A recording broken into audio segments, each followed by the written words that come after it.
Bien, pues empezamos con este curso de modernización aduanera, en el cual, como les comentaba, pues tenemos ciertas palabras, ciertos acrónimos que manejamos de hace muchísimo tiempo y que son muy familiares para nosotros, como el SAI M3.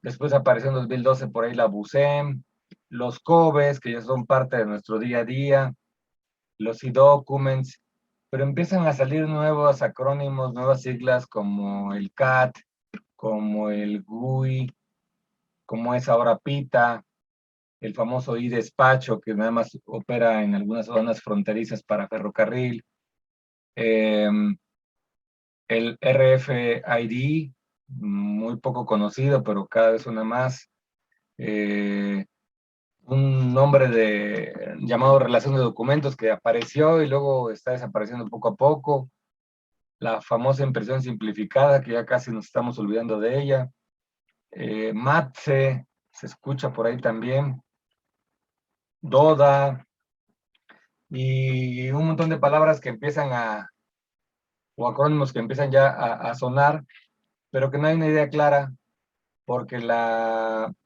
autora aduanera ha sido muy laxa en la difusión de estos programas. Y nos deja pues con grandes dudas cómo van encajando todos estos nombres, estos nuevos acrónimos en el desarrollo del día a día. Entonces vamos a desarrollar este tema en tres partes. La primera parte, que le vamos a llamar Inicio de las aduanas en México, donde vamos a hablar del pedimento en papel, cómo eran algunos sistemas aleatorios rudimentarios. Luego pasaremos a los primeros pasos hacia la modernización, con el inicio de pedimentos electrónicos, bastante precarios, pero fueron los primeros intentos, y el sistema aleatorio automatizado. Ahí fue donde se desarrolló el sistema aleatorio propiamente dicho, de manera automatizada. Una tercera y última parte donde es la actualidad y el futuro de las aduanas. Vamos a hablar sobre documentos digitales, electrónicos, el famoso paperless. Y bueno, vamos a entrar en materia en el primer módulo, que es una breve historia de la aduana en México, ¿no? Y les compartimos aquí una pequeña frase que es atribuida a Napoleón Bonaparte y a otras personas más, que dice: quien no conoce su historia está condenado a volver a repetirla. Entonces es muy importante saber de dónde venimos para saber hacia dónde vamos. Vamos a empezar con una línea de tiempo. En esta línea de tiempo tenemos, inicia, se puede decir, nuestra historia en el comercio internacional, porque el comercio ha existido prácticamente desde que el hombre empieza a, a ser como tal una persona pensante, empieza el trueque y ciertas situaciones que se daban también en Mesoamérica, pero ya propiamente como un comercio internacional empieza hasta el año de la conquista, el año en que se fundó Veracruz, cuando Hernán Cortés entró por Veracruz y formó el primer ayuntamiento, el primer puerto, y con ello empieza el arranque del comercio internacional. Estamos hablando de 1519. Tenemos por ahí otra fecha importante, 1821, donde México se independiza formalmente de España. Recuerden que estábamos antes unidos a la corona de Castilla, y en 1810 empieza la independencia, pero se consuma hasta 1821. Entonces aquí tenemos una primera fase de la historia antigua. Luego tenemos otra historia que va desde la consumación de la independencia hasta la entrada en vigor del Telecán. Eh, esta parte la llamamos México independiente. ¿Y por qué hasta la entrada en vigor del Telecán? Porque a partir de la entrada en vigor del Telecán cambia radicalmente el comercio internacional como tal. Entonces, lo tenemos prácticamente dividido en tres partes: etapa colonial, etapa del México independiente y la etapa moderna. Vamos a ver cada una de ellas de manera muy breve. Tenemos, por ejemplo, vamos a empezar con la etapa colonial. Aquí surge algo un impuesto que se llama el almojarifazgo. ¿Qué quiere decir esto? Era un impuesto aduanero que se pagaba por el traslado de mercancías que ingresaban o salían del Reino de España o quienes transitaban por diversos puertos americanos, obviamente dependientes de la corona, equivalente al actual arancel de importación. Se mantuvo desde 1532 y hasta 1817. ¿Por qué hasta el 817? Porque recuerden que en el año 821, se logra la independencia, entonces 3 años antes, pues ya prácticamente estaba en decadencia el colonialismo, y pues hasta ahí deja de cobrarse este impuesto, pero es un dato histórico bastante curioso, ¿no? Que desde entonces ya existía ese impuesto de importación. Bueno, brevemente algunos flachazos de la historia. Fundación del puerto de Veracruz, como ya les comentaba. Ahí se instaura el derecho de almojarifazgo, el impuesto. Primeras instalaciones en Veracruz. Se crea la primera aduana en San Juan de Ulúa, porque anteriormente no había aduana, sino que la mercancía llegaba en barcos y luego en pequeñas balsas se iba desembarcando a puerto. A partir del año 601, ya a las afueras de San Juan de Ulúa se instala la aduana y ya hay una aduana en tierra firme. En 1702 se crea el primer reglamento de tráfico comercial con Filipinas. Este pudiera considerarse como el primer, vamos a decirle, tratado de comercio internacional en México, pero obviamente pertenecía a la colonia, no es algo propiamente de México, porque necesitaban regular el comercio de la mercancía que entraba por Filipinas. Recordemos que Filipinas y México estaban siendo colonizadas prácticamente en el mismo momento, entonces había un intercambio Filipinas-México, México-España. Había que regular ese comercio y por eso se crea este primer reglamento. Posteriormente, tenemos la consumación de la independencia y ahí acaba este periodo histórico de la época colonial. Bueno, pasamos a una segunda etapa, que es el México independiente,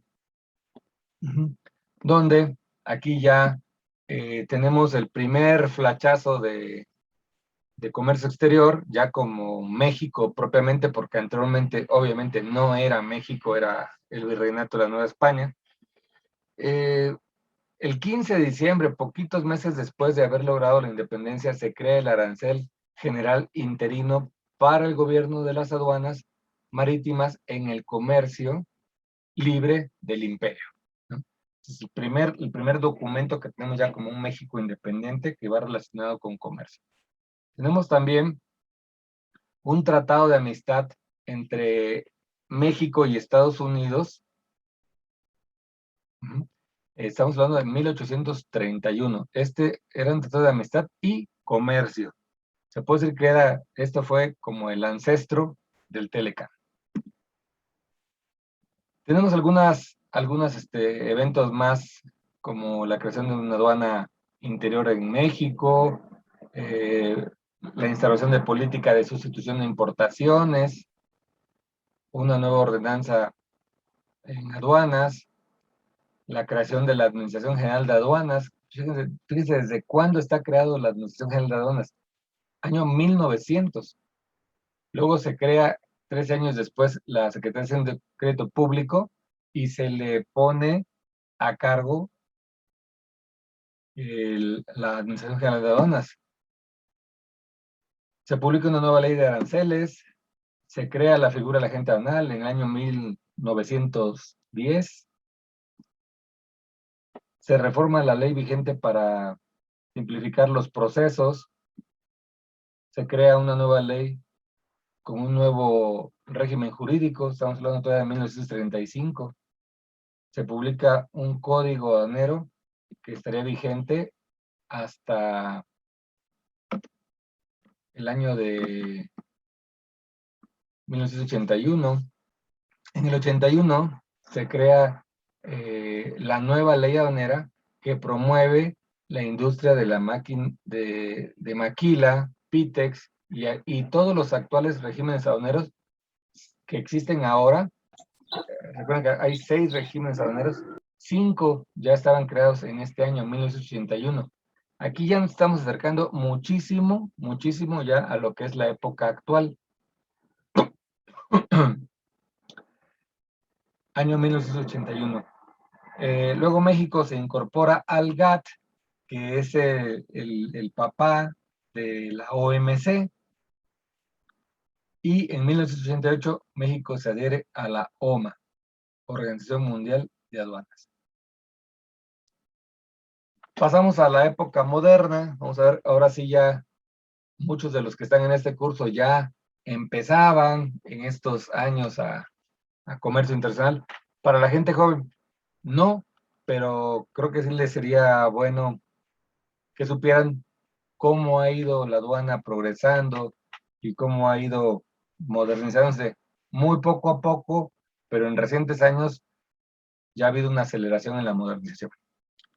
Bueno, primero tenemos en 1993 que concluye el CADEPA, que fue el segundo paso de la modernización aduanera.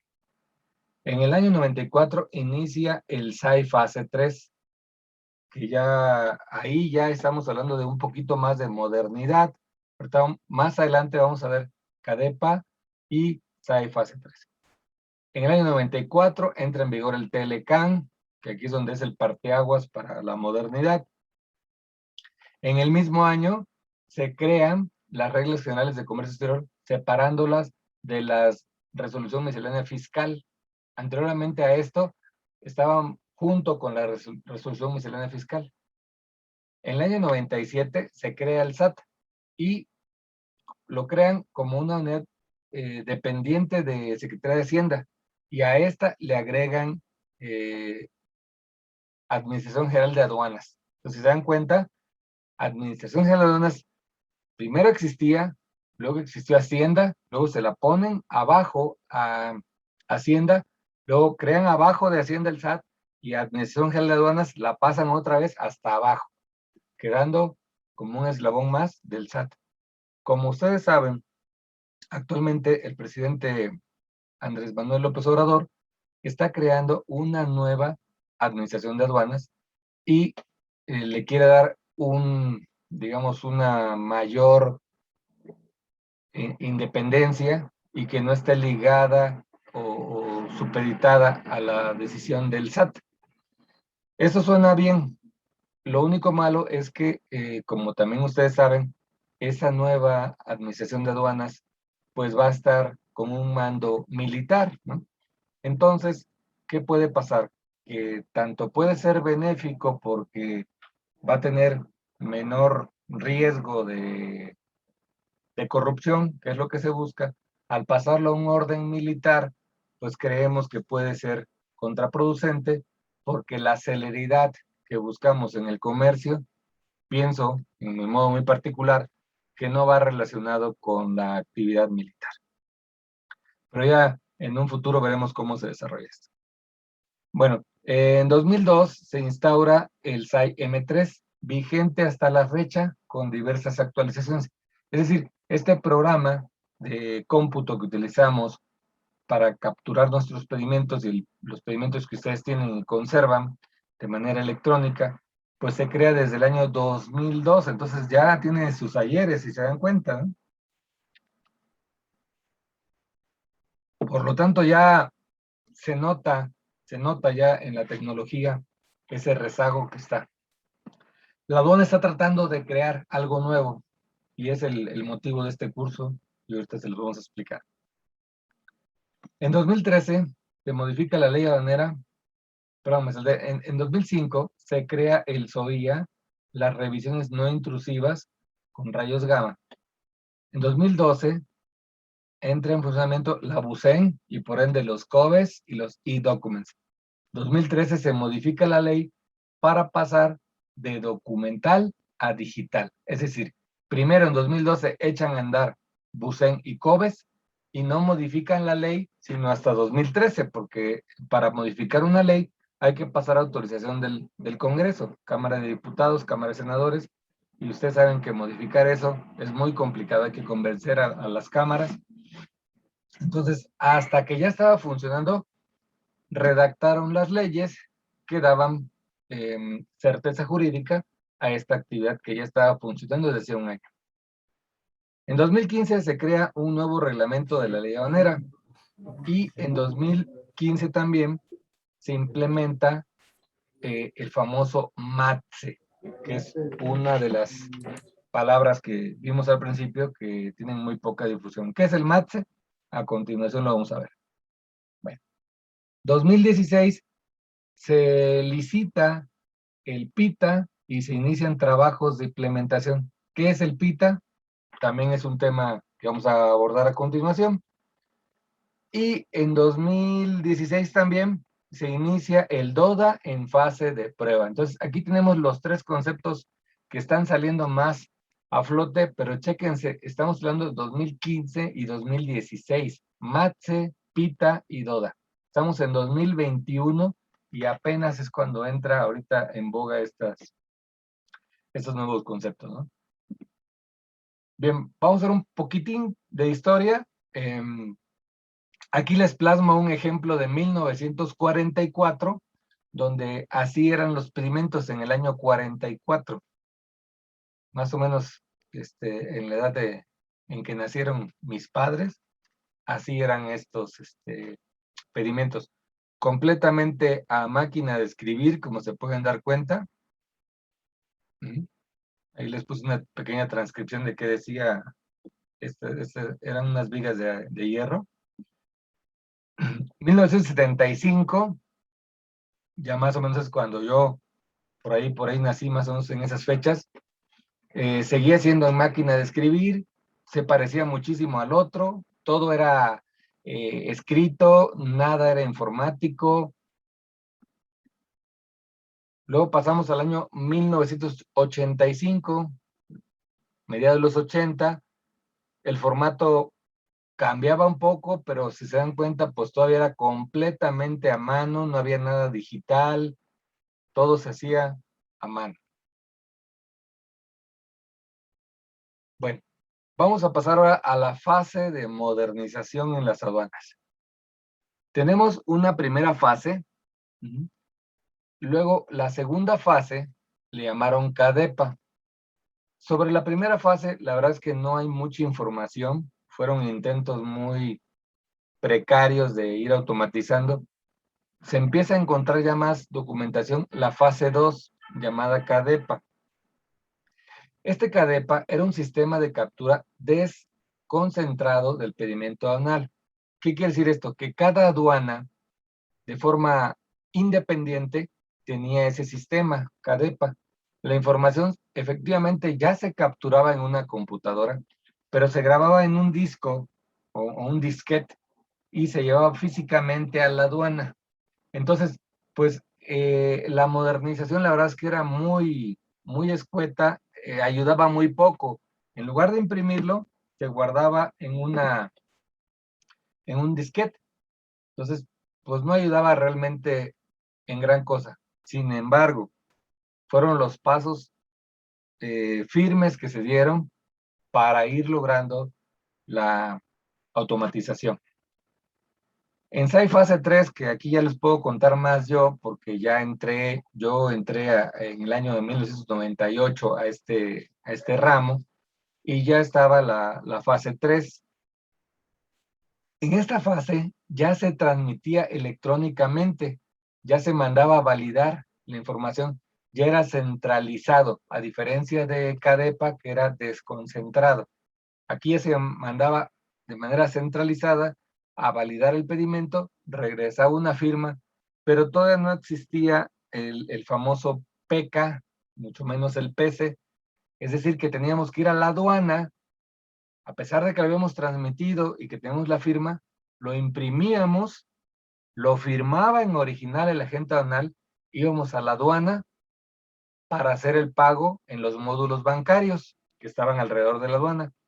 Y luego modulábamos el pedimento, ya con el pedimento pagado, que le ponían con una máquina de estas que se llaman impresoras de matriz, le ponían el franqueado del pago. Posteriormente, en el año 2000 aproximadamente, sale el famoso SAI M3. ¿Y por qué no le pusieron fase 4? Pues le quisieron llamar SAI M3 porque en ese tiempo, que era el año 2000, estaba muy de moda la palabra milenio, siguiente milenio, y quisieron ponerle tercer milenio. Entonces, por eso es el M3. Hasta aquí vamos hoy en día. Sin embargo, esta fase 4, que es el SAI M3, ha durado unos 18 años y han ido metiendo actualizaciones y actualizaciones, pero ya no da para más. Entonces, necesitamos tener un sistema nuevo. Ese sistema nuevo, que va a ser prácticamente la fase 4, se le ha llamado MATSE. ¿Qué es el MATSE? Pues es el Modelo de Administración Tributaria de Comercio Exterior. Le puse aquí, todavía está en construcción. Ahorita vamos a ver por qué todavía está en construcción. Ya está operando, pero está operando sobre la base del M3. Entonces esto tiene que ir cambiando poco a poco. Ahora sí vamos de lleno a qué es el MATSE. Bueno, el MATSE es el Modelo de Administración Tributaria de Comercio Exterior que tiene a cargo la modernización de los sistemas informáticos encargado de la operación aduanera. ¿Cuál es su objetivo? Agilizar los procesos de comercio exterior a través del uso de tecnologías de la información. Su fundamento legal es la regla 1111, publicada el 7 de abril de 2015. Como les mencionaba en el cronograma, desde el 2015 se crea MATSE, o al menos se piensa, ¿no? Aunque apenas está entrando en vigor. Bien.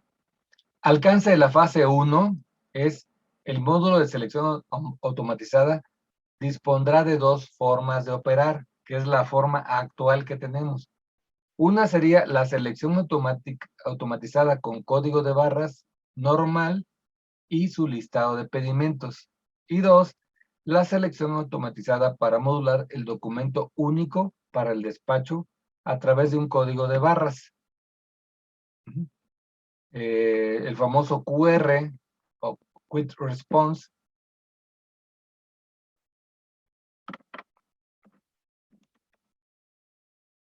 Ahora bien, se escucha también el famoso PITA. ¿Qué es el PITA? O el Proyecto de Integración Tecnológica Aduanera. Es una iniciativa integral que plantea automatizar, facilitar y agilizar los procesos de entrada y salida de las mercancías en las aduanas del país. Se modernizarán 60 puntos de entrada, así como el control de 52 cruces fronterizos del país. ¿Cuáles son los objetivos del PITA? Optimizar la operación para la entrada y salida de comercio de mercancías de territorio nacional, e incrementar las medidas de vigilancia que inhiban, identifiquen actos ilícitos y actuar oportunamente ante aquellos que atenten contra la seguridad nacional. Asimismo, los objetivos específicos del PITA son automatizar el despacho aduanero de mercancías en carga, fortalecer el control de vehículos de pasajeros en cruces fronterizos, eficientar la supervisión de aduanas en el área del SAT mediante videovigilancia y 310 puntos de supervisión de videovigilancia con cobertura nacional en los principales inmuebles del SAT. De todo esto que viene aquí, vamos a concentrar nosotros en el punto número 1, que es la automatización del despacho aduanero de mercancías de carga. Como se pueden dar cuenta, también quieren videovigilar los cruces de personas y las instalaciones del SAT. Ok, ¿cómo se contrató el servicio del proyecto PITA? El servicio para PITA se contrató mediante la licitación pública nacional electrónica de número LA y todo ese número que pueden ver. Si ustedes quieren consultarlo, hubo una licitación pública para asignar ese proyecto. Entonces, si tanto el MATSE como el PITA buscan una automatización en los procesos del despacho, utilizando tecnologías de la información, ¿qué diferencia hay entre MATSE y PITA? Bueno, el MATSE, como dijimos, es un modelo de administración tributaria de comercio exterior y tiene a su cargo la modernización de los sistemas informáticos encargados de la operación aduanera. Es decir, al ser un modelo de administración del SAT, es operado por el gobierno, ¿ok? Mientras que el PITA es un proyecto de integración tecnológica aduanera que plantea automatizar, facilitar y agilizar los procesos de entrada y salida de mercancías en las aduanas del país y se contrató mediante licitación pública número tal. Por lo tanto, es operado por un particular porque fue licitado. Y esa es la diferencia entre MATSE y PITA. MATSE es un modelo de administración, PITA es el proyecto de integración operado por un particular a través de una licitación. Ahora bien, vamos a ver un poquito de datos tecnológicos y su evolución. Primeramente, quiero que demos un repaso a los códigos de barras, los cuales se dividen en dos grandes grupos. Los códigos de barras lineales, también llamados unidimensionales, y los códigos de barras de dos dimensiones, llamados bidimensionales. Los dos primeros ejemplos que están son bueno, el primero es un código de barras lineal o unidimensional. Ahí lo pueden ver ustedes, es como el que ven en los productos que compran cuando van al súper. Como un dato histórico, la primera patente se otorgó el 7 de octubre de 1952, pero fue hasta 1966 que se implementó ya comercialmente. Y no fue sino hasta el año de 1980 cuando ya tuvo su éxito comercial. ¿Okay? De ahí viene otro código de barras que también es tipo bidimensional. Si se dan cuenta, el lineal pues son puras líneas. En el bidimensional ya hay cuadritos. Como saben, para ver un cuadro tienen que tener dos dimensiones, largo y ancho. En la línea, que es el unidimensional, lo único que importa es el ancho del código de barras. No importa qué tan largo sea, lo que va a medir es el ancho. Aquí no, aquí en el bidimensional, específicamente el PDF 417, que es uno de tantos tipos bidimensionales que hay, es un código de barras lineal o bidimensional utilizado en una amplia variedad de aplicaciones, principalmente de transporte y de gestión de inventarios. Entonces, el SAT toma este tipo de código de barras y lo mete al SAI M3. Y también tenemos más recientemente usado el famosísimo QR, que actualmente se ocupa para todo, lo ocupan ustedes para escanear direcciones, anuncios publicitarios, en fin, hacer pagos electrónicos, ya es de un uso bastante recurrente.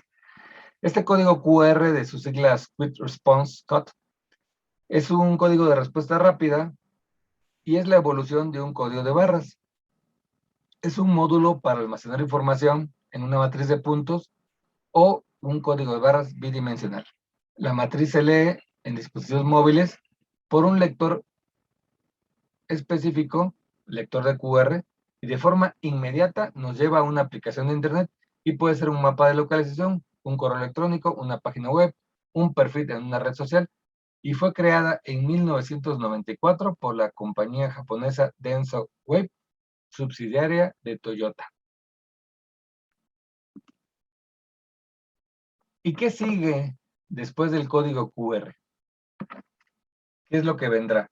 Bueno, lo que le sigue al QR es el RFID o identificación por radiofrecuencia. Del inglés, radiofrequency identification es uno de los sistemas de almacenamiento y recuperación de datos remotos que se usan en dispositivos denominados etiquetas o tarjetas o transpondedores RFID. El propósito fundamental de la tecnología RFID es transmitir la identidad de un objeto similar a un número de serie único mediante ondas de radio. Las tecnologías RFID se agrupan dentro de unas denominadas Auto ID, Automatic Identification, o identificación automática. Las etiquetas RFID Tag en inglés, son unos dispositivos pequeños similares a una pegatina que pueden ser adheridos o incorporados a un producto o animal o una persona que contienen antenas para permitir recibir y responder peticiones por radiofrecuencias desde emisores receptor RFID. Las etiquetas pasivas no necesitan alimentación eléctrica interna, mientras que las activas sí lo requieren. Una de las ventajas del uso de radiofrecuencia, en lugar, por ejemplo, del infrarrojo, que es con lo que se lee los códigos de barras actuales, bueno, los lineales específicamente, es que no se requiere de una visión directa entre el emisor y receptor. Es decir, nosotros para hacer una compra en un supermercado, la persona toma el objeto y busca, busca el código de barras y hace pasarlo por rayos infrarrojos hasta que la pieza efectivamente logra leerlos a través de una visión y logra identificar. Con el RFID, lo único que tiene que hacer es pasarlo cerca del arco sensor y automáticamente el sistema detecta la presencia de ese artículo. Algunos ejemplos, porque probablemente algunas personas ya identificaron este RFID con esta explicación, pero otras pueden decir, pero ¿cuál es un ejemplo práctico? Porque tal vez lo conozca, pero por definiciones no. Bueno, aquí tenemos el más claro ejemplo. Estos aparatos que se colocan en los automóviles para pagar las casetas, el famoso TAC. Esos tienen tecnología RFID. Uno pasa por el sensor, lo único que tiene que hacer es pasar por la caseta que dice que es pago con TAC y el TAC detecta qué número de serie es ese aparato y por ende puede rastrear su saldo, etcétera, y hacer el cobro. Otro ejemplo, los famosos chips que se le ponen a los perros, ¿no? Se le ponen con estas jeringas que vienen ahí, abajo de la dermis, se le inyecta y se deja este chip, de tal manera que las veterinarias que tengan esta tecnología, con un lector, lo pasan y ya saben quién es ese animalito, quién es su dueño, dirección y todos los datos del animalito. Esto también llega a ser utilizado en personas, por ejemplo, personas que están en otros países bajo custodia. Antes les ponían un brazalete, ahora también les pueden poner algo dentro de la piel, pero ha causado mucha controversia. Inclusive ustedes recordarán que cuando estaban anunciando que iba a entrar la tecnología para celulares 4G, no, 4G no, la 5G, decían que el objetivo era arrastrar a las personas, etcétera. Y ahora con la vacuna del COVID, mucha gente no quería porque decía que en lugar de la vacuna te iban a meter un chip. Pues a esto es a lo que se referían. Hubo mucha desinformación, pero se referían exactamente a esto. Por supuesto que no es para ese uso, pero eso es lo que la gente temía, ¿no? Otro ejemplo menos usual, pero que en nuestra compañía sí lo tienen, son estas pegatinas que se adhieren al auto y en las gasolineras que están autorizadas, uno pasa con esta pegatina, le pasan el lector y ya saben cuánto van a cargar, de qué tipo de gasolina, qué vehículo es, etcétera. Y con eso se puede llevar un control de de los gastos, ¿no? Bueno, está muy bien todo esto como una cultura general, pero ahora, ¿qué aplicación práctica tiene en comercio exterior? Bueno, aquí les voy a poner un ejemplo de cómo se está utilizando desde hace ya muchos años en algunos sectores, porque el inconveniente de esta tecnología es que era un poquito caro la pegatina esta que trae la información para el RFID, y entonces eso hace que no se lo puedan poner a todos los productos, especialmente a productos de muy bajo costo. Por ejemplo, una lata de atún, pues es muy costoso que le pongamos una etiquetita de estas. Por lo tanto, seguirán leyéndose a través de códigos de barras. Pero aparatos electrónicos, que es indispensable rastrear su movimiento, checar que no se pierda en los inventarios, que no se pierda en los transportes, que llegue a su destino, cada vez va a ser más funcional y más el uso de estos aparatos. Bueno, aquí tenemos un almacén que ya tiene incorporado este control de RFID. Si se dan cuenta, ahí en los estantes, aquí tienen ya los controles de RFID puestos en los estantes. Luego, los montacargas, aquí le llaman carretillas, son los montacargas, tienen lectores de RFID. Es decir, cuando el montacargas toma la pieza, pues ya el sistema se da cuenta que lo trae el montacargas. Y posteriormente, aquí a la salida tenemos 4 puertas donde hay unos arcos. Aquí se alcanzan a apreciar estos arcos. Cuando el paquete cruza ese arco, el sistema sale y automáticamente lo descarga de su inventario. Sabe que esa mercancía ya salió y puede saber hasta en qué vehículo se fue. Si todavía aún las camionetas de reparto cuentan con lectores de RFID, pueden saber hasta en qué momento y en qué posición satelital bajaron esa carga. Y si se preguntarán qué tan caro puede ser esas etiquetas, bueno, aquí hay ya algún ejemplo que les busqué aquí en la página de Amazon. Y este paquetito tiene un costo de 20 pesos y y trae 40 etiquetas. 40 etiquetas, ahí se dan una idea ya del costo, ¿no? Ah, no, perdón, cuesta 520 pesos. 520 pesos y trae 40 etiquetas. Bien, regresémonos un poquito a la etapa de 1994. SAI M3, características de los pedimentos. En el bloque anterior vimos puros pedimentos que se escribían en máquina de escribir, por lo tanto no hay información que pueda compartirse y no son objetos de estudio, nada más eran ejemplificativos. Aquí sí, estamos hablando de 1994, la tercera fase, SAI fase 3, donde ya teníamos este tipo de pedimentos. Características principales. 1. Se firmaban autógrafamente. Ahí pueden ver un ejemplo, y ahí está la firma que la gente no tenía que poner en todos los tantos del pedimento. 2. Se validaba electrónicamente. 3. Se pagaba en ventanilla bancaria.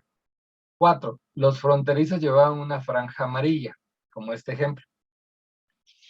Existían juegos de copias. Había un original para la aduana, una copia para el importador, una copia para el agente aduanal y una copia para el transportista. No contaba con código de barras.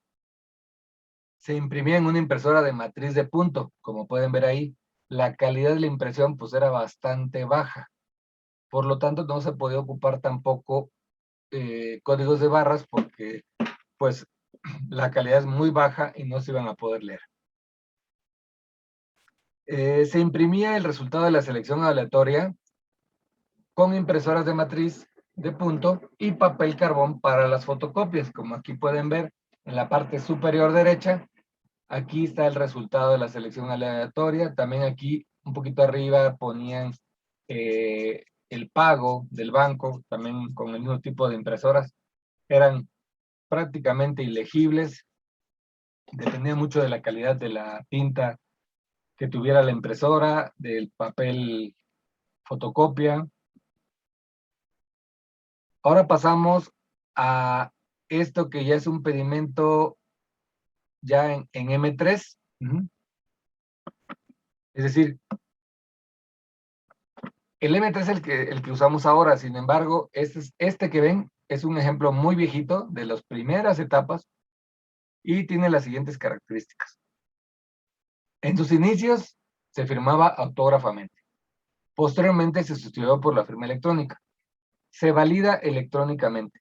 Se paga electrónicamente con PECA. Posteriormente con PC o línea de captura. Se imprimía en impresora láser. Solo la copia del transportista llevaba un código de barras para activar el MSA. ¿Qué es eso? El mecanismo de selección automatizada. Actualmente no existen juego de copias ni original, pues ya es electrónico. En una segunda etapa se activó el mecanismo de selección automatizada con la impresión simplificada de pedimento. Probablemente algunos de ustedes no tenga familiaridad con la impresión simplificada, otros sí. Ahorita vamos a ver un ejemplo de esa famosa impresión simplificada de pedimento, que ya prácticamente está en desuso, pero está por salir todavía. Todavía hay algunas aduanas donde lo siguen usando en algunos casos. ¿Qué más tenemos? Posteriormente aparece el documento, relación de documentos, para activar el mecanismo de selección automatizada. Es decir, para suplir la impresión simplificada de pedimento, se crea un nuevo documento que se llama relación de documentos. Y actualmente se está en una transición de cómo activar con el DODA.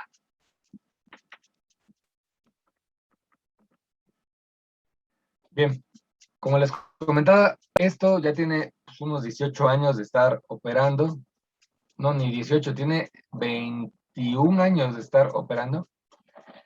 Entonces, ha ido sufriendo muchísimos cambios. Esto ya se ve más actual que el anterior. Aquí se los puse nuevamente para que vean la vinculación con el MUPEA. Ah, caray, ¿y qué es este MUPEA? Pues MUPEA es un sistema que ayuda al pago de pedimento, que ayuda a controlar el pago de pedimento, el nuevo, el que se llama PC y la línea de captura.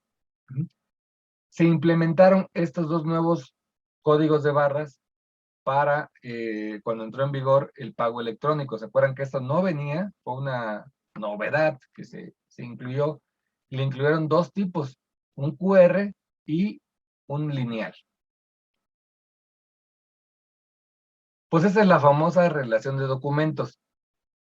¿Para qué servía? Únicamente para activar el mecanismo de selección automatizado. Cuando traíamos más de un pedimento en un camión, aquí se enlistaban los números de caja o contenedor, los números de pedimento y se generaba este código de barras. Entonces, al pasar al sistema de selección aleatoria o automatizada ahora, se leía el código y automáticamente ya el sistema sabía cuántos pedimentos y cuántos contenedores amparaba esta relación de pedimento. Esto tuvo mucho uso, pero está prácticamente en desuso. ¿Por qué digo prácticamente? Porque todavía algunas aduanas lo piden cuando hay falla en el sistema anterior, perdón, en el sistema actual, que es con el DODA, y en algunas otras lo siguen pidiendo en todos los casos. Ahora, ya empezamos con la modernidad, el famosísimo DODA. ¿Qué es el DODA? Bueno, es este documento de operación de despacho aduanero. Y su nombre lo dice, documento. Es un documento de operación para despacho. Es decir, es en papel. Es un documento físico que se genera de manera electrónica, pero no se lee de manera electrónica. ¿A qué voy con esto? Esto sustituye la relación de pedimento. Lo que hacemos es ahora, en un camión, le ponemos todos los vehículos que van a cruzar. Por ejemplo, aquí vienen todos los datos. En un solo cruce, si traemos varios contenedores, aquí se ponen los contenedores. Si es un solo vehículo, pues aquí se pone el vehículo. Internamente vienen relacionados los números de pedimento que vienen asociados a esta operación. En este ejemplo dicen pedimentos y/o avisos consolidados de la operación 2. Es decir, aquí vamos a modular 2 pedimentos.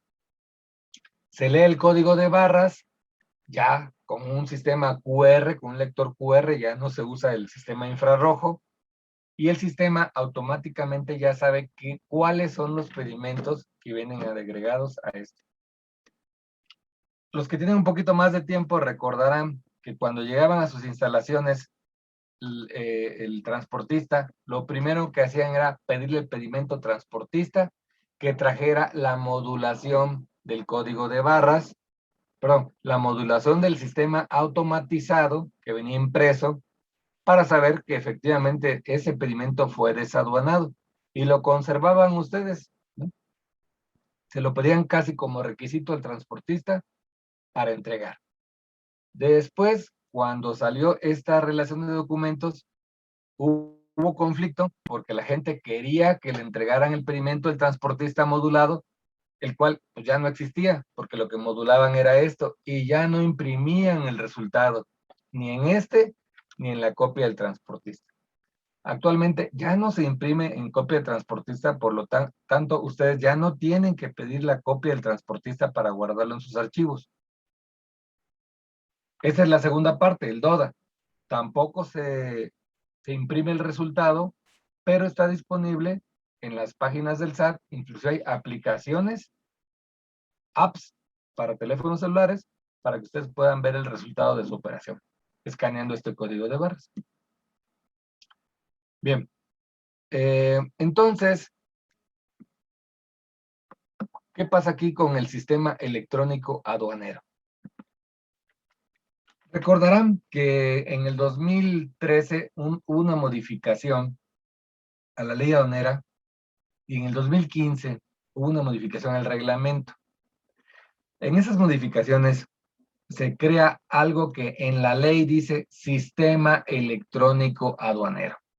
Y en diversos artículos dicen que ustedes deberán de transmitir al Sistema Electrónico Aduanero el pedimento, los e-document, etcétera. Pero mucha gente que ha leído estas leyes dice, oye, pero ¿cuál es el Sistema Electrónico Aduanero? Porque como Sistema Electrónico Aduanero yo no encuentro nada. Encuentro, por ejemplo, BUSEM. Algunos saben lo que es el SOIA. Otros saben que las cartas cupo que valida los almacenes generales de depósito lo hacen en un sistema de cartas cupo, pero no conocen el sistema electrónico aduanero. ¿Por qué? ¿Por qué no lo conocen? Porque realmente no existe como tal el sistema electrónico aduanero. Esta es una meta que tiene la Administración General de Aduanas de crearlo, pero actualmente no existe. Entonces, ¿qué es lo que está pasando? Pues que todos estos programitas que van ligados al sistema electrónico aduanero, que son, por ejemplo, los recintos fiscalizados tienen un programa en el cual se hace la validación de guías y manifiestos. Las cartas cupo, donde se validan para los pedimentos A4. El sistema de validación de pedimentos IM3, que se ocupa para todos los pedimentos. La BUSEN, los e-documents. El SOIA, donde podemos checar los estatus de los pedimentos y los estatus de los certificados NOM. El sistema de encargos conferidos, aceptación de encargos conferidos. Todo esto son sistemas independientes que el SAT le gustó llamar Sistema Electrónico Aduanero. Pero realmente, ¿qué es? Bueno, pues está sustituido por el SAI-M3. El SAI-M3 tiene todo esto ligado de manera artificial, porque realmente no está preparado para soportar todo esto. Pero así es como funciona realmente. Como un ejemplo, ustedes se meten a la BUSEM, suben un e-document, la BUSEM le regresa un número de e-document y ustedes lo asientan en el pedimento, o sea, SAI M3. Otro ejemplo, ustedes tramitan un certificado NOM ante SNICE o ante un organismo de certificación. Ese organismo de certificación lo valida ante aduanas, regresa un código, que es el número de certificado, nosotros ponemos ese número de certificado en el pedimento, lo validamos y cuando está arriba del sistema, lo reconoce. Entonces, todo va ahorita ligado al SAI M3. Lo que quiere hacer el SAT es sustituir ese SAI M3 por lo que es el MATSE, es decir, el nuevo sistema de gestión de aduanas. Para ello, se va a hacer valer del PITA. Bueno, un poquito más sobre el MATSE. Es una reingeniería en los sistemas informáticos que soportan los procesos del despacho aduanero de mercancías de carga. Paulatinamente irá reemplazando las funcionalidades del SAI y sus sistemas periféricos. Una plataforma moderna, integral y escalable. Un repositorio único de información. Hoy en día no tenemos un repositorio único. Por un lado tenemos BUSEM, por otro lado tenemos SOIA, por otro lado tenemos NOMS, y lo que se busca es que haya un único repositorio. Unificación de criterios operativos, seguridad de la información y reingeniería de procesos. Eso es a lo que el SAT aspira mediante el MATS. De forma gráfica, lo que busca el SAT es la operación aduanera y tiene como soporte el MATSE, que es, dicho nuevamente, está en construcción. Pero para llegar a esto, ¿qué es lo que tenemos hoy actualmente? Pues tenemos este Frankenstein, donde tiene un cuerpo de SAI M3, una cabeza de MATSE, y tiene bracitos como el MUPEA, que es el pago electrónico, el BUSEN, que transmitamos e-documents, el SOIA, donde checamos estatus de pedimento, el DODA, que es para activar el mecanismo de selección automatizado.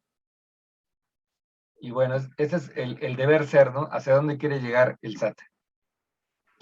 Bueno, ahora les quiero platicar más a fondo lo que es el proyecto de integración tecnológica aduanera. Y estas láminas que voy a presentar a partir de ahorita son del SAT. Bueno, este proyecto busca automatizar y facilitar los procesos de entrada y salida de mercancía en las aduanas del país a través de checar los puntos de acceso de carga, videovigilancia y vehículos. ¿Cómo lo va a hacer? Bueno, como transportista, para operar con PITA, debes de tramitar en la ventanilla única los gafetes únicos para operadores de las unidades que se presentarán a la aduana. De ahí viene el gafete, el nombre de WIF, que es el gafete único de identificación, que fue una de las palabras que surgió al principio. También tienen que actualizar la información del CAT.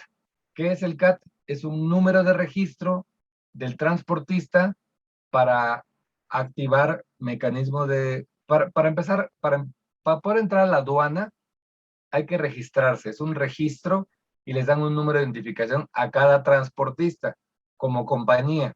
Esa compañía puede registrar varios vehículos. Entonces, ese es el famoso CAT. Ahora que está próximo la entrada en vigor de la carta aporte, van a ver que un requisito dentro de la carta aporte es el número del CAT, del transportista. Entonces, es algo que ustedes van a tener, como dicen, sí o sí, estar más enterados, que su transportista cuente con número de CAT. Bueno, ¿esto qué implica? Que anteriormente ustedes podrían contratar cualquier transportista. Por ejemplo, era muy sonado el famoso hombre camión. ¿Qué es el hombre camión? Es una persona que a través de sus ahorros compra un camión y él mismo lo maneja.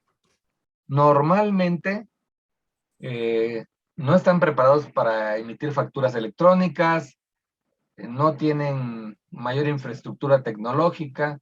Entonces, ¿cómo prestan sus servicios? Pues a través de terceros, empresas que se dedican a contratar esos hombres camión y ellos les prestan su número de CAT y les dan entrada a los vehículos. Esto cada vez va a ser más complicado. por los controles que vamos a tener mediante carta aporte. Entonces puede ser un problema de operación, porque va a ser más difícil conseguir los transportes que cumplan estos requisitos. Y para los transportistas, los hombre camión, pues les va a implicar mayor integración en sistemas, mayor conocimiento, mayor capacitación, lo cual pues al final va a hacer que tengan que subir sus costos. Ese es un ejemplo que la propia autoridad puso en sus láminas. Ahí ven el QR, tiene un puntito blanco por ahí, casi al centro, para que no puedan leer lo que dice, pero es un ejemplo que ellos pusieron, ¿no? La foto, pues yo creo que debe ser de un transportista americano, ¿no? Porque está muy, parece actor, ¿no? Y si se dan cuenta, bueno, ahí no se ve, pero adentro de esto tiene una tecnología RFID. Tiene un RFID tag, como viene aquí el ejemplo. Esto viene integrado. De manera que cuando pasan ustedes ese gafete de identificación mediante una caseta de la aduana o una garita de la aduana, se activa y saben que se está presentando ante el módulo esta persona, en este caso este señor que se llama Oscar Ramiro García Morán, y va ligado a un número de CAT de un transportista, y vamos a ver ahorita más adelante a qué más va ligado. Bueno, ¿qué debe hacer el chofer antes de presentarse en la aduana para despachar la mercancía? Presentarse a la aduana con el gafete único de identificación, el famoso GUI. El chofer deberá colocarse hasta el interfón, porque vamos a ver dónde está el interfón, es muy similar a una casetita de estacionamiento, para que en caso de tener algún problema pueda ponerse en contacto con la persona de la aduana. Colocar el gafete único en el tablero, cerca del parabrisas, o tenerlo a la mano, o direccionado al lector de RFID para que puedan ser leídos correctamente por el lector. ¿Qué debo hacer como figura aduanal autorizada para operar con PITA? Bueno, validar el pedimento y generar los COBES en la ventanilla única de comercio exterior y BUSEM en BUSEM para remesas consolidadas.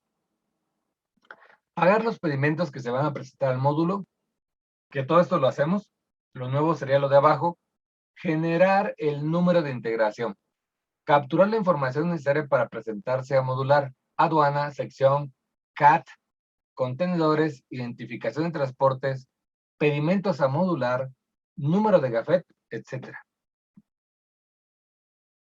Los usuarios pueden generar un número de integración para despacho aduanero PITA a través de los siguientes procesos: portal del SAT o web service. Portal del SAT es meternos directamente a la página del SAT y ahí lo generamos, o web services teniendo un sistema de cómputo que se enlace con el SAT, podemos transmitir esta información. Aquí tenemos un ejemplo, entonces, ¿cómo es el actual DODA que ya está operando en la mayoría de las aduanas? Aquí ahí está el ejemplo. ¿Y cómo va a ser el PITA? Si se dan cuenta, es muy, muy similar. El número de integración DODA es más corto, el número de PITA es más largo. La diferencia es que el DODA requiere 100% la presentación física del documento para que pueda ser leída, mientras que el PITA lo que requiere es el gafete del transportista con el cual viene cargado todo esto. En una primera etapa también se va a imprimir por cualquier cosa que no pueda ser leído mediante el gafete, se puede leer, pero ya viene integrado el número del gafete. Bueno, PITA, entradas múltiples. Va a haber una app de entradas múltiples para asociar el GUI, o sea, el gafete del operador en la carga, para activar el mecanismo de selección automatizada. Se puede obtener del Play Store, actualmente compatible solo con Android. O sea que si el chofer es muy fifí y le gustan los iPhone, pues va a tener que comprar un Android en lo que terminan de desarrollar esto. Aquí se supone, este es el deber ser, que la agencia aduanal va a asignar varias cargas a este gafete, como está en el ejemplo de la derecha. Aquí están todos los números de gafete. Entonces, asignados al número de CAT. Entonces, el operador va a tomar su propio gafete, entra a la aplicación y él va a seleccionar los números de integración, que le llaman vulgarmente pita, el cual va a usar. Entonces, aquí en este ejemplo, él agarró el 1, 2, 3, 4, 5, 6, 7 y el 8. Agarró 2, seleccionó 2.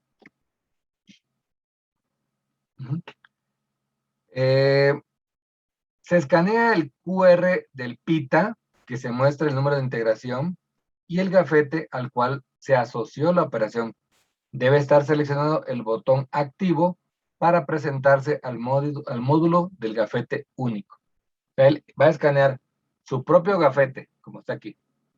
Luego, el QR del PITA que va a usar y se le va a aparecer aquí como activo, como ejemplo. Ahora, ¿cómo son las consultas? Bueno, a través del SAT móvil, ahí viene el link, pueden consultar los resultados del mecanismo de selección automatizado. Excepción de operaciones en DODA y PITA. Las operaciones de tránsito, las operaciones de copia simple, que es cuando sacan mercancía a granel, operaciones efectuadas por transporte ferroviario, SICOFE y MUF. ¿Por qué sacan los tránsitos? Porque todavía no está preparado el sistema para hacerlo. ¿Por qué sacan las copias simples? Porque es un sistema que ha existido hace muchísimos años y todavía no ha podido tecnologizarse. Es decir, que con una copia de la factura van sacando buques que vienen a granel, por ejemplo, puede traer maíz, y van con la copia simple, van sacando camiones y camiones y camiones, y van descargando cuánto va en cada uno. Y al final ya se hace un pedimento global. Por eso sigue todavía sin meter esto al DODA. Lo dejan para un futuro. Y operaciones efectuadas por transporte ferroviario, pues porque paralelamente a esto están creando una cosa que se llama e-despacho, que es un despacho electrónico basado también en BUSEM, pero que queda completamente fuera de este sistema DODA y de la parte que erróneamente le llaman PITA, porque PITA, como vimos, es una concesión de un sistema de integración tecnológico. Pero a la segunda parte, a la evolución del DODA, le llaman también PITA, que es una pequeña parte del PITA, pero no es el PITA, o sea, que es impropio llamarle PITA. Me regreso un poquito para aclarar. Al primer código de barras, que está ahí con un número de integración corto, le llaman DODA. Y al número de integración largo le llaman PITA, que ya tiene el número de CAT, el número del operador, el gafete. El primero le llaman documento de operación para despacho aduanero y el segundo, si se dan cuenta, tiene exactamente el mismo nombre. Entonces, la única manera de diferenciar uno de otro es a través de ver el número de integración, que es más largo. Y erróneamente le llaman PITA a esta evolución del DODA.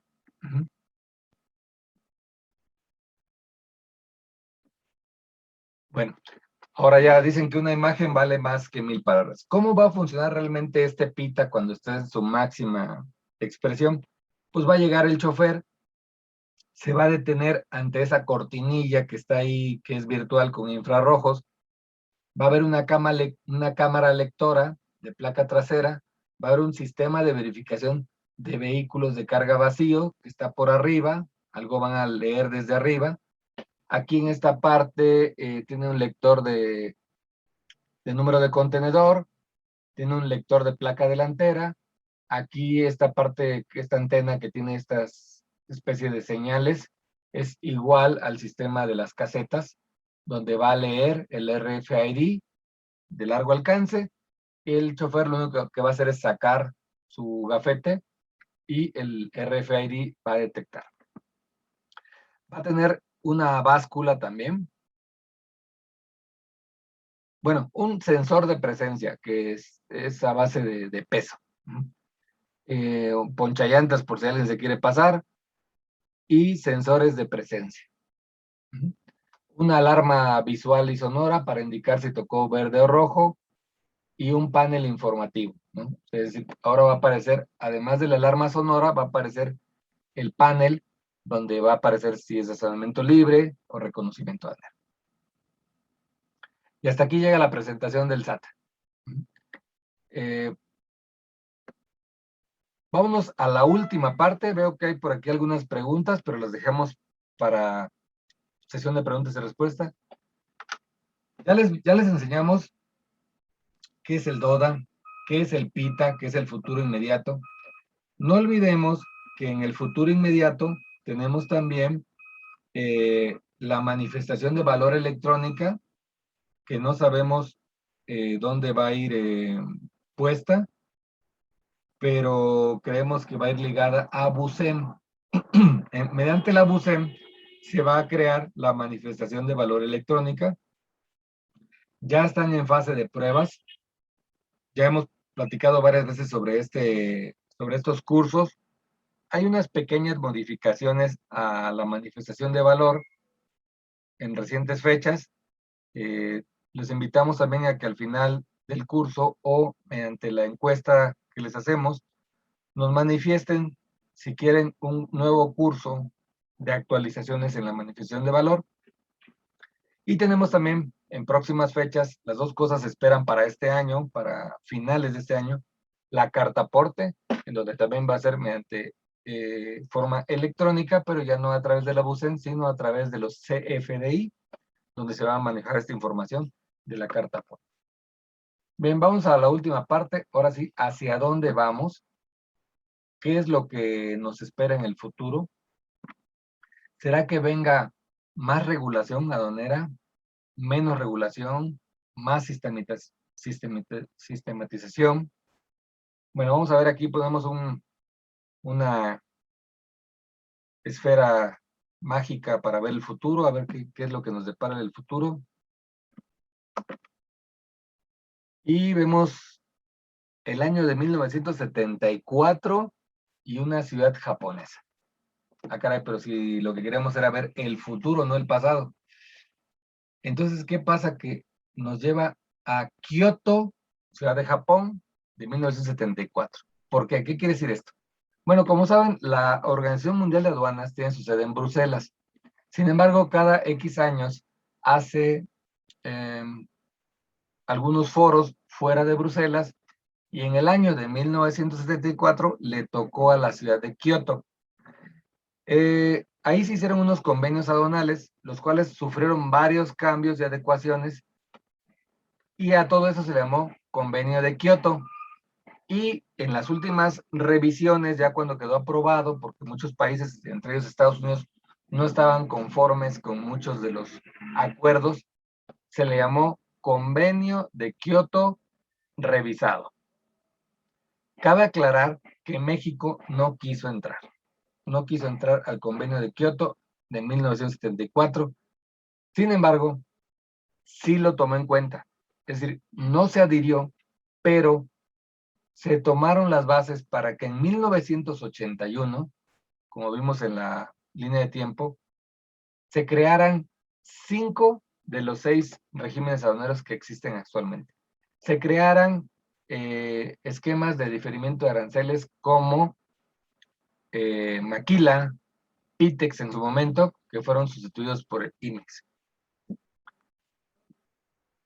Bueno, ¿y qué se refiere este convenio de Kioto?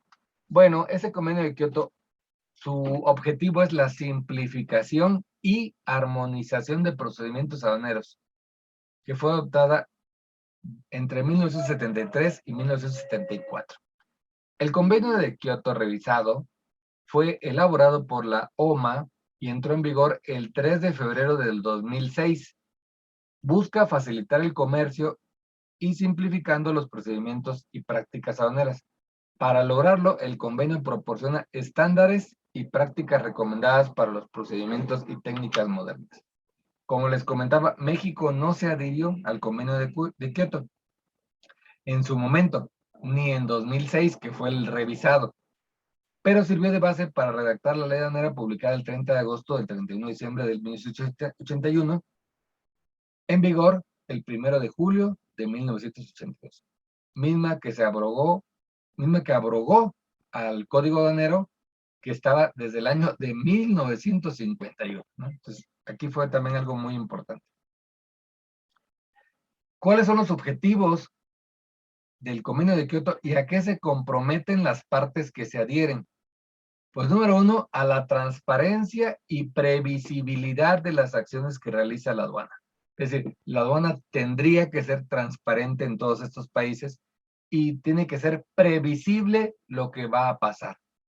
No como nos pasa hoy en día, que nos sacan una regulación de un día para otro y luego tienen que pues echar para atrás y prorrogar hasta que ya lo sacan finalmente, ¿no? Es decir, aquí primero lo sacan y luego lo revisan. Lo que busca el convenio de Kioto es que haya una previsibilidad de las acciones que va a tomar la aduana, que sepamos qué va a hacer la aduana antes de que lo eche a andar. ¿Qué más? Estandarización y simplificación de la declaración de mercancía y los documentos de soporte. ¿Estandarización con quién? Con el resto de los países.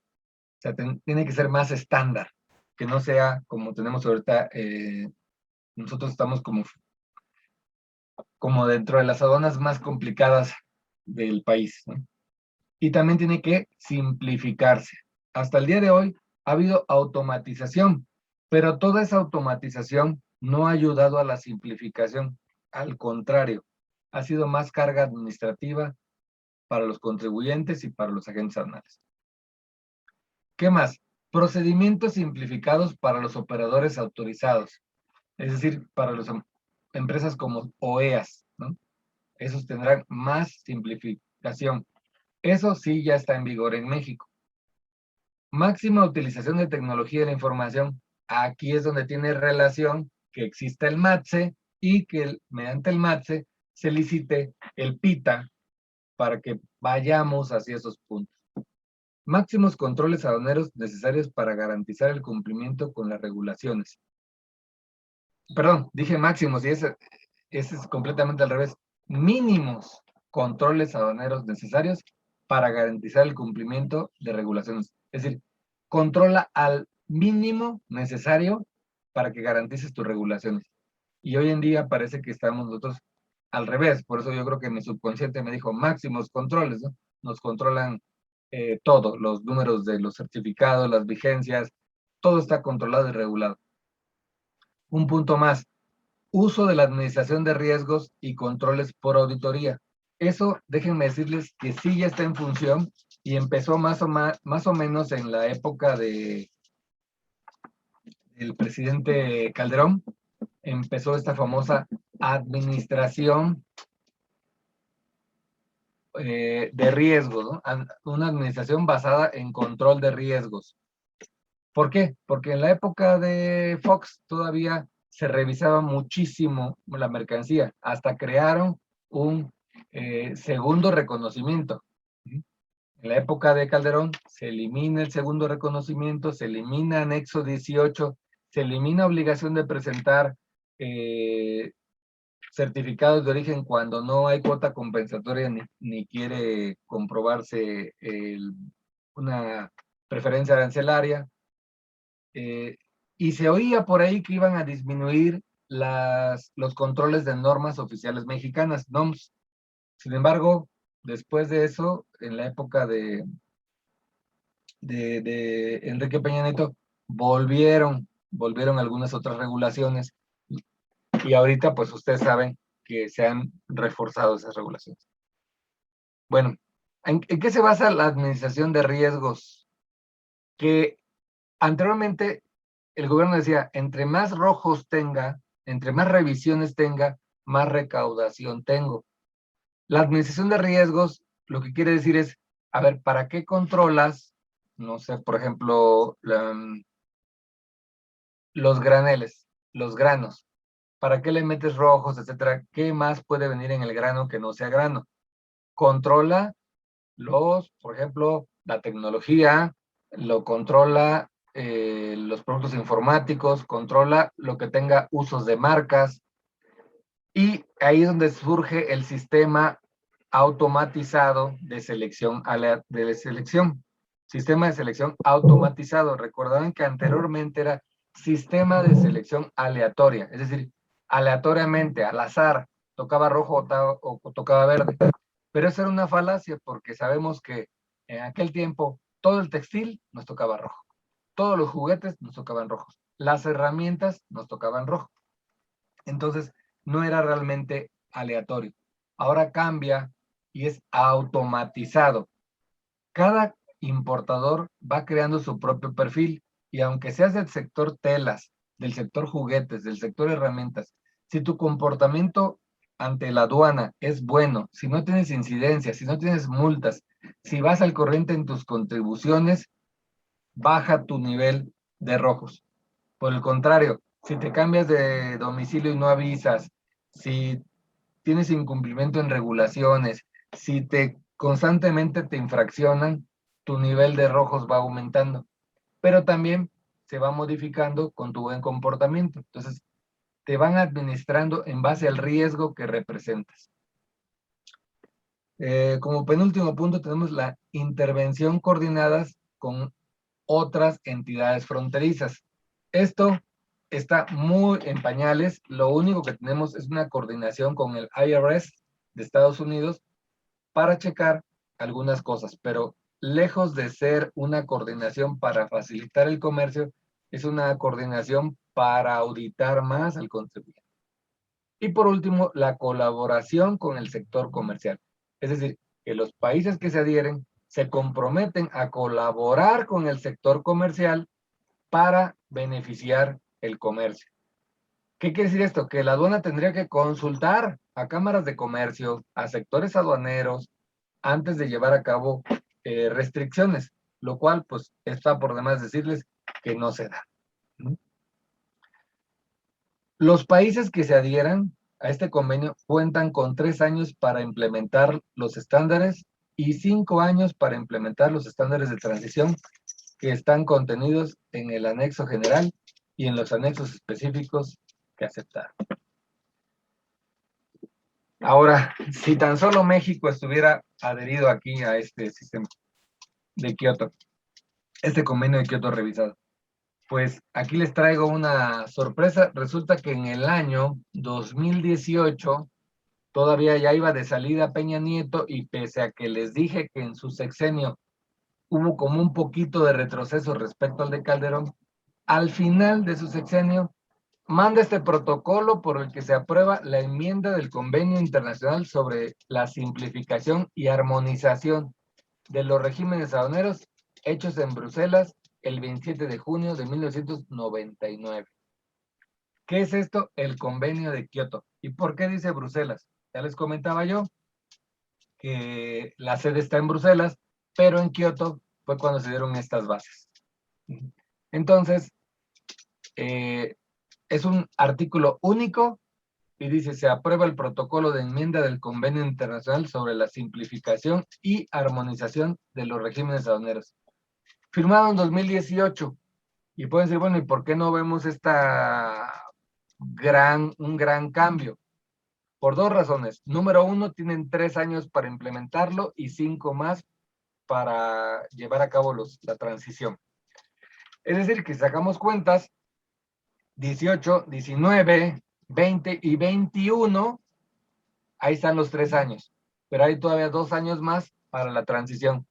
Y entonces ven ustedes que ya se está adelantando en lo que es implementación de sistemas inteligentes y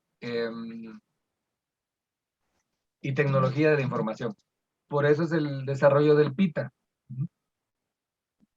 Bien, y prácticamente, en un resumen, ¿qué nos va a traer esta implementación del sistema de Kioto? Claro, debo de mencionarlo, todo depende muchísimo de la celeridad y del compromiso que tenga este gobierno actual con el convenio. Recuerden que los convenios internacionales están a la par en jerarquía de leyes de la Constitución Política de los Estados Unidos Mexicanos. Entonces, ya estamos suscritos, solamente que nos salgamos o que se lo quieran llevar poco a poco. Pero al final, ¿a qué vamos a llegar? A una mayor transparencia y previsibilidad, a una simplificación documental, a administración por análisis de riesgo, que ya está funcionando, coordinación fronteriza, tenemos que ir hacia allá, colaboración con el sector comercial, todavía no se ha dado, no, el SAT no se acerca al sector comercial para escucharlos. Mínimos controles aduaneros, hay mucho camino que recorrer. Máxima utilización de tecnología, ya estamos a pasos muy agigantados hacia allá. Simplificación para operadores autorizados, lo que es la simplificación que se le dan a los OEA. Hacia eso vamos, y en el centro de todo esto está el convenio de Kioto. Y hasta aquí llega la exposición. Esperamos que haya sido de gran interés y que les dé un panorama más en dónde estamos y hacia dónde vamos, con la pequeña explicación de dónde venimos. Gracias por su atención. Adelante, Nayeli.